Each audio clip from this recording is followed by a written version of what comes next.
Chain वाली cycle तो सबने चलाई होगी, और वो चेन वाली साइकिल की चेन जरूर उतरी होगी, और उतरने के बाद दर्द भी पक्का हुआ होगा, और जब चेन चढ़ गई होगी तब दर्द कम भी हुआ होगा। अब जब बीच सड़क पे साइकिल की चेन उतर गई, अब हमें पता है कोई है नहीं, हम उसे चढ़ाने की कोशिश करते हैं, आता है या नहीं आता है, हम चढ़ाने की कोशिश करते हैं। तो जब हम चढ़ाने जाते हैं किसी भी रीत से, जब हम चढ़ा रहे होते हैं उस टाइम पे हमारा ध्यान होगा उसको कैसे न कैसे फिट करने में, तब उस टाइम पे दर्द होता है, उस टाइम पे खुशी होती है, दर्द होता है कि ये निकल गई, खुशी होती है कि ये चढ़ गई, नहीं होता ना। उस टाइम पे यही लगता है कि हमें क्या करना है। तो यही कहना चाह रहा था कि जब हम कर रहे होते हैं कुछ काम, उस टाइम पे ना तो दर्द होता है ना तो खुशी होती है। जो कहानी सुनाई अभी, उसी को भगवत गीता के पहले 5 में से 4 अध्याय में डिस्क्राइब किया गया है कि जो आपका काम होता है उसे एज अ योग, एज अ मेडिटेशन बताया गया है। जब आप कोई काम कर रहे होता है आपका खुद का, तब आपको ना तो दर्द होता है ना तो खुशी होती है, आपका दिमाग वहाँ चलता रहता है, एज अ मेडिटेटिव माइंड वो वहाँ पे घुसा रहता है, और ऐसी कोई फीलिंग नहीं होती हमारे अंदर।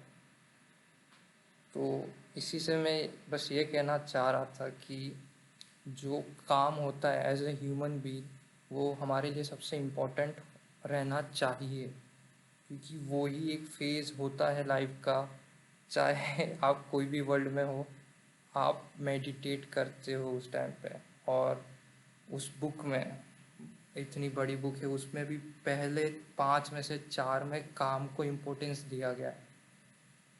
यही कहना चाहता था मैं। तो मैं भी पढ़ रहा हूँ, आप भी पढ़िए, बहुत चीज़ें रिफ़ाइन होगी इससे, कॉन्फिडेंस भी इंक्रीज़ होगा। और कुछ लोग कहते हैं कि बुढ़ापे में पढ़ना, या कुछ कहते हैं कि अभी टाइम नहीं है, ज़रा एक एक अध्याय 20-20 25 मिनट में यूट्यूब से ही देख लो, काफ़ी हेल्प होगी पक्का। और अपने काम में अगर खुशी ना होती हो काम ख़त्म करने के बाद भी, तो ऐसे काम का कोई मतलब नहीं, या फिर एक शांति नहीं मिलती हो तो भी मतलब नहीं। बट हाँ, अगर ऐसा काम है तो उसे ज़रूर करना चाहिए। और इसलिए तो ये दिया गया है हमें कि हम ऐसा काम ढूंढें जो हमें भी खुशी दे, हमें शांति दे। और काम ही सबसे इम्पोर्टेंट है, ये तो पहले 4 अध्याय में भी बोल दिया गया है। वो एक ऐसा फेज़ होता है जहाँ पे इंसान को मोस्ट ऑफ द टाइम होना चाहिए। ये दुख सुख तो परिणाम या फिर रिजल्ट या एक्सपेक्टेशंस होती है, but when you are doing a work you doesn't think about that. तो यही कहना चाहता था। और कुछ होगा आगे तो ज़रूर लेके आऊँगा। बाकी आप भी पढ़िए, मैं भी पढ़ता हूँ। Thank you.